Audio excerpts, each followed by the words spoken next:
사도행전 28장 30절 31절 신약성경 238쪽입니다. 같이 합독하도록 하겠습니다.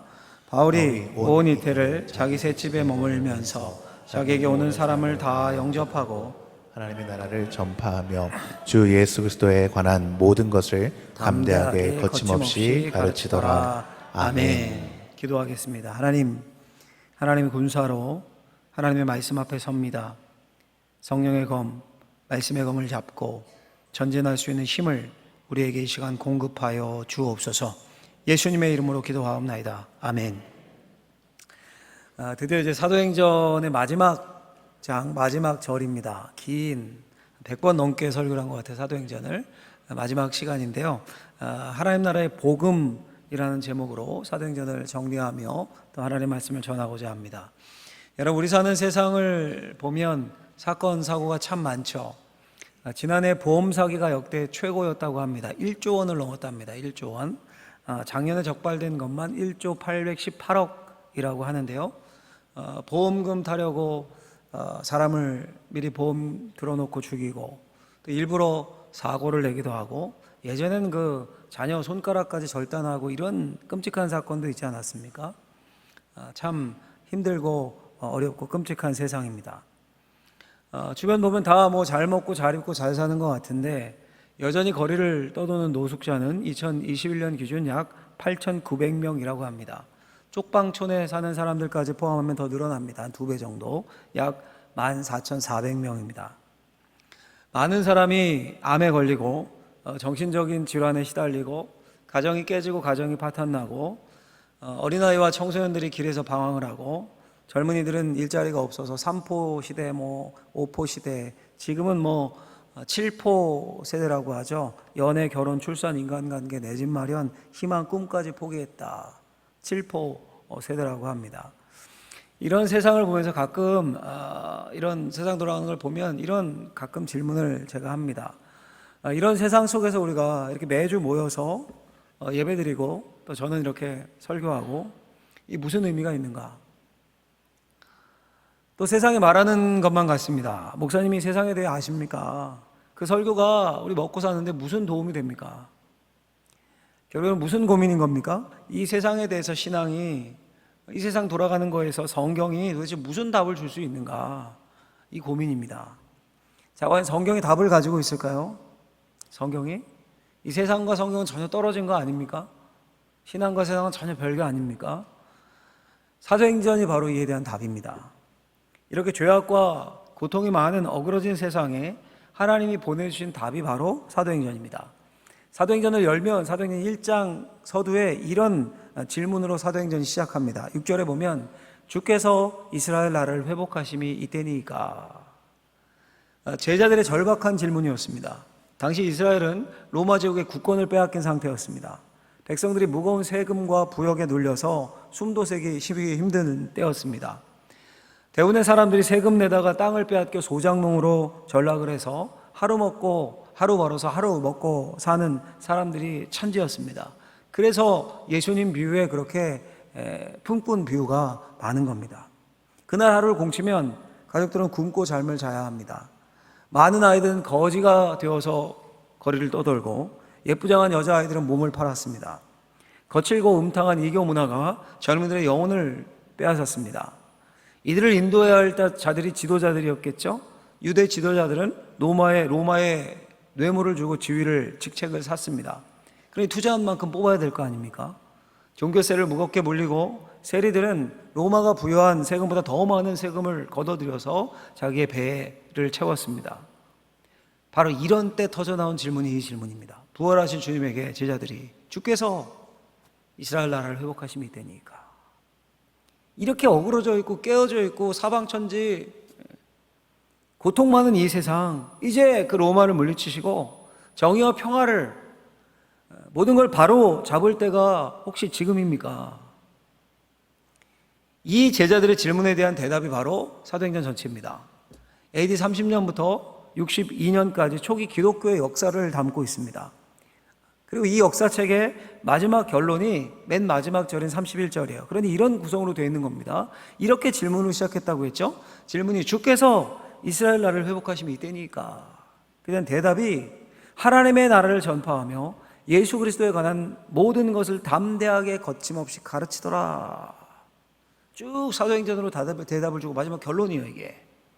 그 고통받는 현실에 관한 질문에 대한 대답이 이 나라를 회복하시면 이때입니까? 그 질문에 대한 대답이 하나님 나라를 전파하며 주 예수 그리스도에 관한 모든 것을 가르쳤습니다. 이겁니다.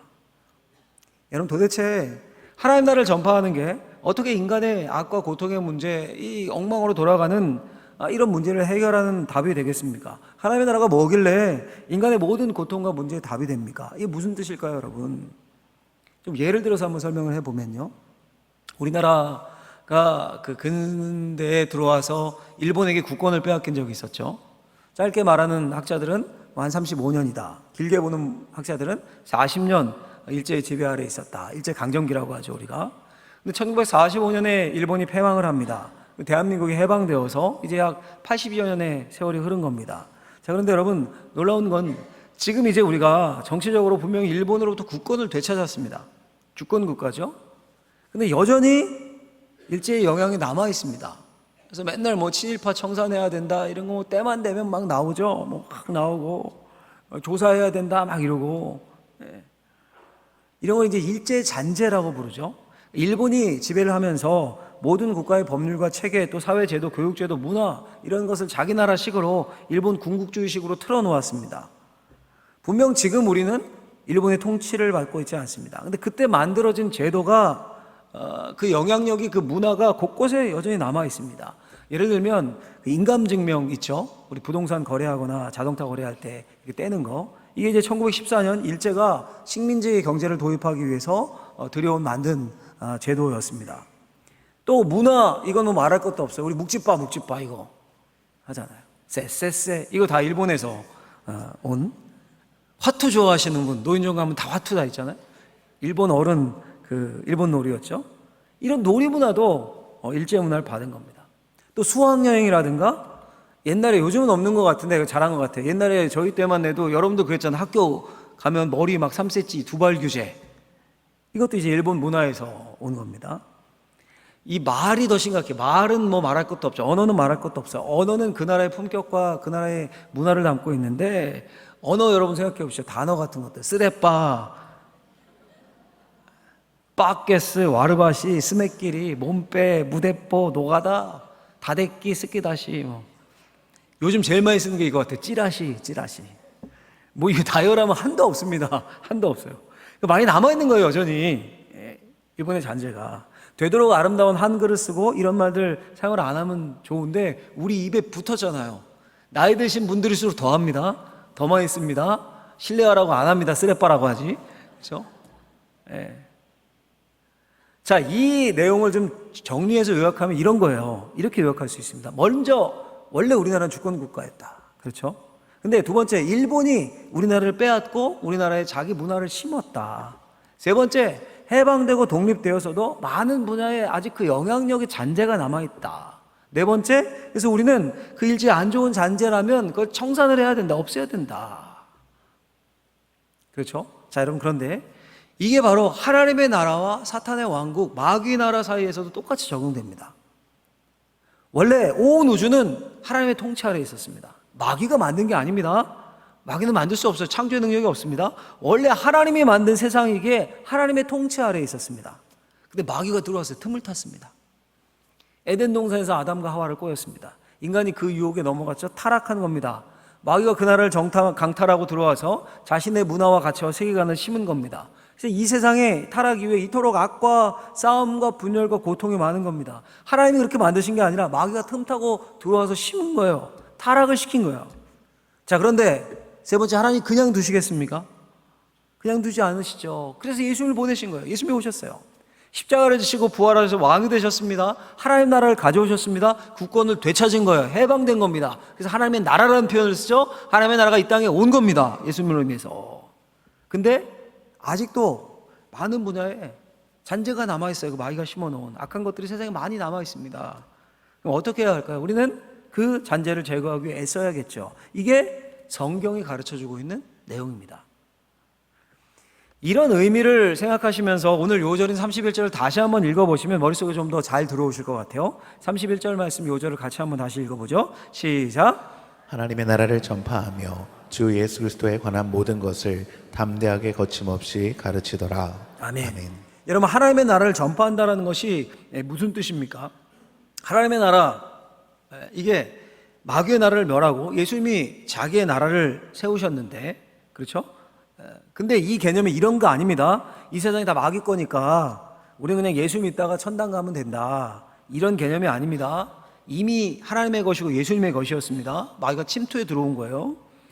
예수 믿는 사람들이 예수님이 왕이 되신 것을, 하나님 나라를 선포하면서 세상 나라 마귀의 그 잔재들, 더러운 것들, 나쁜 것들, 악한 것들, 이것들을 다 없애버리는 겁니다. 이게 하나님의 나라가 이 땅에 임해서 하나님의 나라를 전파한다라는 뜻입니다. 우리가 해야 할 일이 뭡니까? 이미 하나님의 나라가 임했어요. 우리 신년 특세부터 살폈습니다. 이미 하나님의 나라가 임했어요. 그런데 여전히 타락의 잔재들, 마귀가 심어놓은 것들이 남아 있습니다. 그 모든 잔재들, 나쁜 것들, 음란한 것들, 악한 것들을 없애는 게 우리가 할 일입니다. 그 일을 한 사람들이 사도들이었고 그 기록이 사도행전입니다. 약 30년 그 샘플을 기록으로 하나님이 우리에게 남겨두신 겁니다. 너의 역사 이렇게 흘러가야 된다라고 하면서. 그리고 이 사실을 안 사도들은 굉장히 담대했습니다. 거침이 없었습니다. 여러분, 어떻게 담대하고 거침이 없을 수 있습니까? 이미 주권을 가지고 있거든요. 이제 일본 제국은 패망했고, 원자 폭탄 터지고 나서 패망했고, 항복 선언했고, 대한민국은 자주 독립 국가입니다. 그래, 거리낄 게 없죠. 일왕이 항복을 선언한 순간부터 이제 가서 무기 뺏고 쫓아내면 됩니다. 그것처럼 이미 예수님이 이 땅에 오셔서 십자가로 마귀의 머리를, 세력을 깨버리셨습니다. 이미 사망 권세로부터 우리는 벗어나서 영생을 얻었습니다. 그래, 두려울 게 없습니다. 거침없이 그 마귀의 잔재를 없애면 됩니다. 바울이 선포하죠. 내가 살든지 죽든지 두려울 게 없다는 겁니다. 여러분, 마귀가 침투해서 만들어 놓은 세상, 그래서 악과 고통이 가득한 세상에 하나님 나라의 복음으로 무장한 예수님의 제자들, 전령들이 들어가게 되면 그 세력들이 무너지는 겁니다. 그래서 사도들이 가는 곳마다 그 악한 세력들이 꼬리를 내리고 하나님 나라의 특징이 드러나고 사람들은 구원과 해방을 맛보고 악한 귀신과 질병이 낫고 하나님의 영광이 드러났습니다. 이 사실을 아는 사람은 담대하고 거침이 없는 겁니다. 여러분, 우리가 사도행전을 지금 몇 년간 본 것 같아요. 한 100번 이상 봤는데 우리가 사도행전을 읽어보면 이런 느낌이 듭니다. 이 사도들의 현실이 어떻습니까? 고통스럽지 않습니까? 박해도 있고 매도 맞고, 그러니까 힘드니까 늘 얼굴 막 이렇게 인상 쓰고 내천자를 그리면서 막 쪼돌리고 궁색 맞게 그래도 해야 되니까 하나님이 하라고 하니까 막 억지로 쥐어짜서 그렇게 일하는 것처럼 읽히십니까? 전혀 그렇게 느껴지지 않죠. 읽다 보면 뭔가 꽉 차 있습니다. 꽉 차 있어요. 속이 꽉 차 있어요. 이게 흘러 넘쳐서 사람들에게 자연스럽게 흘러갑니다. 복음이 이렇게 흘러가요. 사도행전을 읽으면 그렇게 느껴져요. 그렇게. 물론 저항이 있죠. 마귀의 약한 세력들의 저항이 있습니다. 사도의 몸을 치고 병들게 하고, 사단의 가시를 몸에 심고 병을 주고 유혹하고 박해하고 별일 다 있죠. 근데 그런 가운데서도 시간 가면 된다, 이미 너희 나라는 무너졌다, 이걸 알고 있기 때문에 거침없이 담대하게 나갔습니다. 여러분, 사도행전이 오늘 우리가 보는 것처럼 28장으로 끝이 나는데요, 28장이 사도행전이 끝입니까? 예전에 그 온누리 교회 담임 목회자였던 이제 소천하셨죠. 하용조 목사님이 액츠 29, 그러니까 사도행전이 영어로 하면 액츠거든요. 액츠. 그러니까 사도행전 29라는 슬로건을 걸고 교회를 막 역동적으로 움직이셨던 걸로 유명한데, 무슨 의미겠습니까? 사도행전이 28장이 끝이 아니라 액츠 29장의 역사가 계속되고 있다는 거죠. 그 역사에 오늘의 교회 전 성도 교회가 참여하자, 이런 의미겠죠. 선교적 교회로 나아가자, 이런 의미겠죠. 맞는 말입니다. 사도행전 28장 31절로 끝이 아니라 29장 30장 지금도 하나님의 사람들이 가는 곳마다 똑같은 역사가 일어납니다. 왜냐하면 하나님은 어제나 오늘이나 영원토록 변함이 없고, 성령의 역사는 2000년 전이나 사도행전 때나 지금이나 조금도 차이가 없기 때문입니다. 여러분, 그러니 우리 예수 믿는 사람들이 하는 게 뭡니까? 예수님이 우리의 왕 되셔요. 할렐루야. 하나님이 온 천하 만물을 다스리십니다. 할렐루야. 이미 마귀의 세력은 무너졌습니다. 할렐루야. 이미 승리를 거뒀어요. 근데 그 남아있는 잔재가 우리를 괴롭히고 있는 이 세상을 향해 하나님 나라의 전령이 돼서 거침없이 그 나라를 전파하는 겁니다. 그 마귀가 만들어 놓은 가치관과 제도와 언어와 문화, 이 모든 걸 몰아내고 그리스도의 승리를 선포하는 거예요. 하나님 나라의 복음, 하나님이 말씀하신 그 나라의 가치로 나를 바꾸고 나를 변화시키고 승리를 선포할 수 있는 저와 여러분들이 되길 예수님의 이름으로 축원합니다. 축원합니다. 저희 둘째가요, 아빠 축원합니다 하면 설교 끝내야지. 저번에 온세대 금요교대에 왔다가 왜 또 해? 이랬던 말이 갑자기 생각나는데, 시간이 얼마 안 됐어요, 여러분.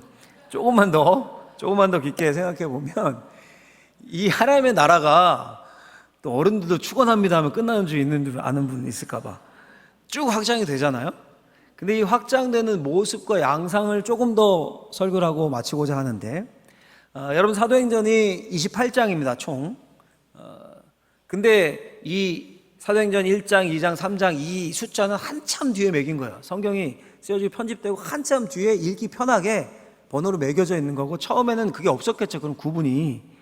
그러니까 28장 전체를 통으로 딱 사도행전을 놓고 볼 때 1장, 2장 이건 나중에 한참 뒤에 매겨진 거고요. 사도행전을 쓴 누가는 이 사도행전을 우리 책 쓸 때 1장, 2장, 3장, 5장 그리고 결론 이렇게 쓰잖아요. 그것처럼 소단락 6개로 나누어서 사도행전을 썼습니다. 한 단락을 쭉 말한 다음에 결론을 이야기합니다. 소위 소결론이죠. 그리고 또 한 단락을 쭉 말하고 소결론을 말하고, 그리고 맨 마지막 결론이 오늘 읽은 사도행전 28장 31절 마지막 절입니다. 제가 그 소결론, 누가의 의도에 따라, 저자의 의도, 성령의 의도에 따라 소결론만 쭉 한번 모아봤습니다. 한번 집중해서 보시면 좋겠어요. 먼저 첫 번째 단락의 결론이 6장 7절인데 같이 한번 읽어볼까요? 읽어보겠습니다. 하나님의 말씀이 점점 왕성하여 예루살렘에 있는 제자의 수가 더 심히 많아지고 허다한 제사장의 무리도 이 도에 복종하니라. 아멘. 단락 두 번째 끝이 9장 31절인데 읽어볼까요? 그리하여 온 유대와 갈릴리아와 사마리아 교회가 평안하여 든든히 서가고 주를 경외함과 성령의 위로로 진행하여 수가 더 많아지니라. 아멘. 단락 세 번째가 12장 24절입니다. 읽겠습니다. 하나님의 말씀은 흥왕하여 더하더라. 단락 네 번째 16장 5절 같이 읽어볼까요? 이에 여러 교회가 믿음이 더 굳건해지고 수가 날마다 늘어가니라. 단락 다섯 번째가 19장 20절의 결론입니다. 읽습니다. 이와 같이 주의 말씀이 힘이 있어 흥왕하여 세력을 얻으니라. 마지막 전체 결론이기도 하고 단락 여섯 번째 오늘 요절입니다. 있습니다. 하나님의 나라를 전파하며 주 예수 그리스도에 관한 모든 것을 담대하게 거침없이 가르치더라. 아멘. 그냥 우리가 쭉 읽으니까 이거 뭐지?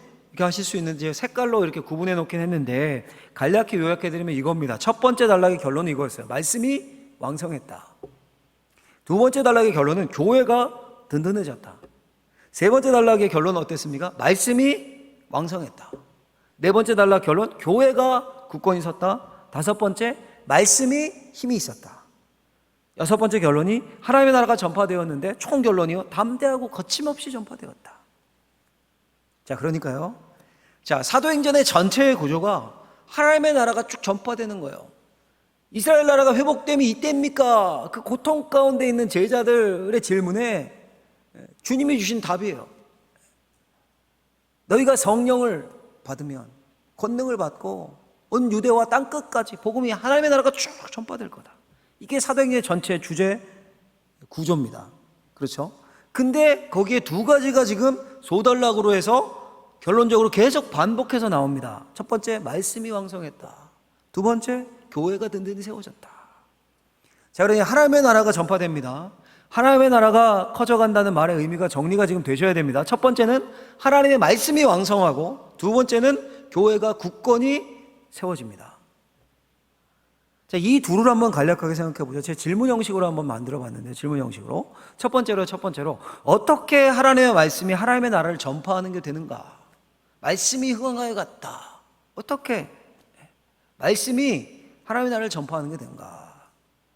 말씀하면 설교하는 거요? 아니면 뭐 예수 믿는 사람들 말은 잘하죠 뭐, 이렇게 생각할 수 있는데 그게 아니라 하나님의 말씀이에요. 하나님의 말씀. 말에는 그 사람의 인격이 담겨 있고 뜻이 있고 권위가 있습니다. 내가 어떤 사람의 말을 무시한다는 것은 그 사람을 무시하는 거죠. 누군가의 말을 듣지 않는다는 것은 그 사람의 권위를 인정하지 않는다는 겁니다.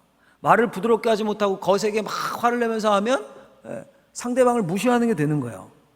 권세 있는 사람의 말 한마디 굉장히 세죠. 대통령의 말 한마디면 막 다 받아 적고 바로 신문에 나고 또 막 그게 이루어지기도 하고, 사랑하는 사람의 말 한마디에 그 고백에 가슴이 뛰고 심지어 사람을 바꿔서 새 사람이 되게 하기도 합니다. 권세 있는 사람의 말 한마디, 사랑하는 사람의 한마디 말, 이 엄청난 힘인 거죠. 근데 우리 하나님은 권세도 있고 사랑도 있습니다. 그래서 그 한마디가 그렇게 중요하고 능력이 있는 겁니다. 이 하나님의 말씀이 흥왕해졌어요. 사도행전의 말씀 구절들을 몇 구절 한번 훑어보면서 한번 생각해 보시면 사도행전 2장 38절 힘있게 한번 읽어볼까요? 중심 구절들이에요. 같이 한번 읽어보겠습니다. 시작. 너희가 회개하여 각각 예수 그리스도의 이름으로 세례를 받고 죄 사함을 받으라. 그리하면 성령의 선물을 받으리니. 아멘. 여러분, 기독교의 핵심이고 본질입니다. 누구든지 이 말씀을 받아들이면 되는 겁니다. 이게 구원입니다. 회개하여 각각 예수 그리스도의 이름으로 세례받고 죄사함 받으면 성령을 선물로 받는다. 하나님의 자녀가 된다. 할렐루야. 이런 말씀도 나와요. 사도행전 3장 6절 보면 같이 한번 읽고 아멘으로 받겠습니다. 은과 금은 내게 없거니와 내게 있는 이것을 내게 주노니 나사렛 예수 그리스도의 이름으로 일어나 걸으라. 아멘. 이 한마디에 날 때부터 못 걷던 사람이 일어났고, 그 이후로도 이 3장 6절 말씀에 의지해서 수많은 병자가 나왔습니다. 한국교회만 해도 치유의 역사가 굉장히 많았죠. 여러분, 한번 이렇게 오늘 교제하고 식사하고 가면서 물어보십시오. 각 가정마다 예수 믿게 된 사연들, 가문마다 물어보시면 예수 믿게 될 때 초창기에 이런 치유의 간증들 하나씩은 다 있습니다. 저희 어머님도 치유의 기적을 맛봤습니다. 그 치유의 역사가 이 한마디 말씀, 은과 금은 내게 없거니와 내게 있는 이것을 내게 주노니 나사렛 예수 그리스도의 이름으로 일어나 걸으라. 이 능력 있는 말씀 붙잡고 기도할 때 일어난 거예요. 사도행전 4장 12절 보시면 같이 한번 읽어볼까요? 선포해볼까요? 다른 이로서는 구원을 받을 수 없나니 천하 사람 중에 구원을 받을 만한 다른 이름을 우리에게 주신 일이 없음이라. 아멘. 예수님의 유일성을 말하는 거죠. 다른 이로서는 구원을 받을 수 없다. 그걸 가르치는 이 한마디 말씀 때문에 수많은 사람들이 목숨 걸고 오직 예수님만 됩니다. 자신을 인정하는 많은 나라에 가서도 오직 예수님만 됩니다. 다른 이로서는 구원을 받을 수 없습니다. 그렇게 선교의 사명을 감당했던 겁니다. 사도행전 7장 48절 또 읽어볼까요? 그러나 지극히 높으신 이는 손으로 지은 곳에 계시지 아니하시나니. 아멘. 성령을 통해 전해진 이 스데반의 한마디 말을 통해서 1000년간 이어져 내려오던 성전이 문을 닫았습니다. 손으로 지은 곳에 계시지 않는다. 9장 4절에서 5절 가서 한번 또 읽어볼까요? 9장 4절에서 5절 읽겠습니다. 땅에 엎드려져 들으매 소리가 있어 이르되 사울아 사울아 내가 어찌하여 나를 박해하느냐. 나는 내가 박해하는 예수라. 아멘. 이 한마디 말씀에 역사상 가장 악독했던 핍박자가 변해서 새로운 역사를 일으키는 주인공이 됩니다. 누굽니까? 사도 바울이 탄생을 해요. 사도 바울이. 사도행전 10장 15절 말씀, 이 말씀도 굉장히 중요한데 같이 한번 읽어보겠습니다. 하나님께서 깨끗하게 하시는 것을 내가 속되다 하지 말라. 아멘. 이 말 한마디에 이방인들에게 복음의 문이 확 열렸어요. 하나님이 이방인 깨끗하다고 하는데 니들이 뭔데 이방인 유대인 구별하냐. 복음의 문이 확 열리고 고넬료의 집에, 이방인의 집에 처음으로 성령께서 임하십니다. 또 중요한 말씀 있죠. 우리 16장 31절 말씀 크게 읽고 선포해 볼까요? 읽겠습니다. 주 예수를 믿으라. 그리하면 너와 내 집이 구원을 받으리라. 아멘. 이 말씀 하나 붙잡고 수많은 사람들이 기도한 거예요. 주 예수 믿으면 나뿐 아니라 내 집도 구원받는다고 하셨는데 주님 우리 집 왜 이렇습니까? 왜 콩가루 집안이고 왜 이렇게 살아야 합니까? 하나님 나와 내 집을 구원해 주십시오. 약속 이루어 주십시오. 이 간구 하나님이 들으시고 수억의 가정들이 살아났습니다. 여러분 한번 생각해 보십시오. 이 초대 교회의 상황은 당시 박해의 시대였습니다. 예수 믿으면 잡아가고 감옥 가고 가난하게 되는 그런 시대입니다. 근데 그들이 믿었던 예수는 저기 나사렛 촌동네, 가장 변두리 촌동네, 가난한 지역, 또 가장 천한 직업군인 목수였습니다.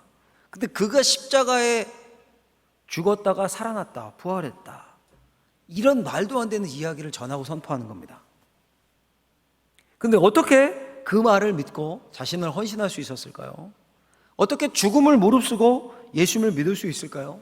어떻게 이렇게 담대하고 거침없이 나아갈 수 있었을까요? 정말 신기하지 않습니까? 그게 말씀의 창조의 능력입니다. 하나님의 말씀의 능력. 그게 그들 가운데, 사도들 가운데 일어난 겁니다. 하나님의 말씀이 성령 역사하신 가운데 우리 마음에 딱 들어오게 되면 어두웠던 내 마음에 환하게 빛이 비칩니다. 지금까지 막 복잡하고 어렵고 괴로웠던 모든 게 확 열리면서 모든 게 선명해집니다. 남탓만 했는데 그 말씀에 내가 확 비춰지고 이게 아니구나 깨닫게 되고, 고통과 아픔 속에서 정말 괴롭고 힘들었는데 그 말씀 한마디의 평화를 확 얻게 되는 거예요. 사랑하는 성도님들, 사도들만이 아니라 우리도 이 말씀을 받는 겁니다. 그럼 제가 여기서 설교를 하고 여러분들이 듣고 또 성경을 읽고 주중에 이게 뭐 지식을 늘리기 위한 게 아니라 살아계셔서 지금도 일하시는 하나님의 말씀, 하나님의 나라에 전파하는 그 공격 무기가 되는 이 말씀, 이게 내 삶 가운데 임할 때 내가 하나님 나라를 살 수 있고 능력 있는 삶을 살 수 있다. 이 믿음, 그 말씀의 능력이 저와 여러분들 10년 가운데 임해서 우리의 삶을 뒤집고 바꾸어 놓기를, 그래서 거침없이 담대하게 승리하는 삶을 살 수 있기를 예수님의 이름으로 축원합니다. 축원합니다. 두 번째로요, 또 질문 한 가지만 더요. 이건 한번 읽어볼까요? 같이 읽어보겠습니다. 어떻게 교회가 든든히 서가는 게 하나님 나라를 전파하는 것이 되는가? 말씀이 흥왕했다. 또 하나는 교회가 든든히 세워졌다. 이렇게 되어 있죠. 교회는 하나님 나라의 전진기지입니다. 사도 바울과 그의 일행들이 가난했죠. 부자들이 아니었습니다. 아무것도 없죠. 근데 그런 사람들이 각 나라 도시에 다니면서 전도를 합니다. 교회를 세웁니다. 근데 그 교회가 무너지질 않아요. 이 당시 흥왕해 갑니다. 데살로니가에서 짧게 보는 사람들은 3주, 좀 넉넉히 보는 사람들은 몇 달 있었는데 그 몇 달 있었던 교회 무너지지 않습니다. 길게 바울이 한 곳에 머물러 봐야 2년, 2년 반입니다. 근데 교회가 무너지지 않습니다. 세우고 떠나요. 또 떠나고 떠나고. 어떻게 그런 일이 가능할까요? 여러분 신기하지 않습니까? 그 초대교회에 뭔가 있었던 거예요. 비밀이 있습니다. 비밀이. 그 교회의 맛을 본 사람은 그걸 놓을 수가 없습니다. 그 맛이 뭐였을까요? 초대교회의 비밀을, 교회의 비밀을 간직하게 했던 그 맛이 뭐였을까요? 두 가지인데, 하나는 거룩함입니다. 둘째는 연합입니다. 교회 가니까 세상과 달랐던 거야. 이때 세상을 보니 나를 해하고 이용하고 더럽고 못된 인간들 막 계급으로 되어 있고, 노예니 종이니 뭐 남자니 여자니 확 다 분열되어 있고, 근데 교회 가니 하나님의 말씀을 받은 사람을 보니 그것과 다릅니다. 거룩합니다. 거룩이 구분이란 뜻이거든요. 음란함이 없습니다. 순수한 마음으로 하나님을 섬깁니다. 그들과 교제하는 게 너무 좋은 겁니다. 세상에서 기계적으로 사람을 대하고 상하관계에서만 사람을 보고, 그런데 신물이 났어요. 근데 교회에 오니 진정으로 마음을 열고 대화할 수 있는 사람이 있는 겁니다. 종을 인간으로 대해줍니다. 이걸 맛본 사람은 다시 세상으로 돌아갈 수가 없는 겁니다. 교회에 오니 연합이 있습니다. 연합이. 가난한 자나 부자나 다 섞여 있습니다. 진실한 마음과 마음이 만나는 교제가 있습니다. 그 핵심이 성찬 떡을 떼는 거였습니다. 이걸 맛본 사람은 교회를 떠날 수가 없습니다. 예루살렘 교회가 그랬어요. 예수를 십자가에 못 박아라 했던 그 장보인들이 용서를 받고 교회가 됩니다. 교회가. 그게 예루살렘 교회입니다. 얼마나 하나님의 은혜에 감격했겠습니까? 모든 걸 나누고 베풀고 놀라운 친교가 이루어졌습니다. 안디옥 교회는 유대인과 이방인 수천 년의 장벽을 허물고 하나가 된 최초의 교회입니다. 돼지고기를 먹지 않는 유대인과 먹는 이방인들이, 할례를 받지 않은 이방인과 받았던 유대인들이 안 된다 원수처럼 지냈는데 그들이 함께 식탁을 나누는 놀라운 교회가 되었습니다. 빌립보 교회는 도시의 부자와 가난한 자가 함께 어울려 예수를 믿고, 데살로니가라는 교회에 세워진 교회는 핍박 가운데서 하나님을 사랑하는 마음을 끝까지 간직했습니다. 제일 골칫거리 교회가 고린도 교회였는데요, 온갖 분열과 다툼으로 얼룩져 있었어요. 막 파당 짓고 싸우고. 근데 그 가운데서도 하나님의 말씀이 있었고 교회의 본질을 가지고 있었기에 망하지 않았습니다. 에베소라는 큰 도시에 있는 에베소 교회가 하나님의 교회로 잘 성장을 하고 사방의 그 지역 주변에 복음을 전하는 전진기지가 되었습니다.